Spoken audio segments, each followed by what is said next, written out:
नमस्कार, म चाहिँ अमित कुमार राई। म चाहिँ हाम्रो यो प्याटर्न युनिटीको चाहिँ म अध्यक्ष है। अनि यो हाम्रो त्यस 27 गतेदेखिको चाहिँ वैशाख 27 गतेदेखिको चाहिँ लगभग 9-10 गतेसम्मको त्यो गेम हुन गइरहेछ है।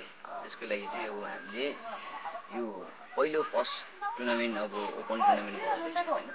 अब त्यसको लागि चाहिँ धनीको लगायत हामीले बाहिरको पनि टिमहरू सहभागिता जनाउनुपर्छ है। उहाँहरू सबैलाई म मुष्ट धन्यवाद दिन चाहन्छु। हाम्रो यो धरानको चाहिँ लगभग 7वटा टिमहरू छ अनि बाहिरको चाहिँ 6वटा भएको छ। अनि अब कतिवटा टिमहरू चाहिँ अहिले कन्फर्म भएको छैन। लगभग 9देखि 10सम्म हाम्रो सहभागिता हुने टिमहरू छ जानकारी आएको छ।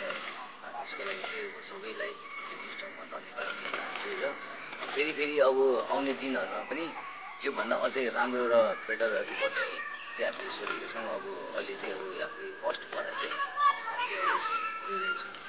त्यसको लागि चाहिँ सम्पूर्ण अनि हाम्रो अवस्था युवा क्लबलाई धन्यवाद दिन चाहन्छौँ। उहाँहरूले हामीले यो मैदान गरिदिनु भएको छ।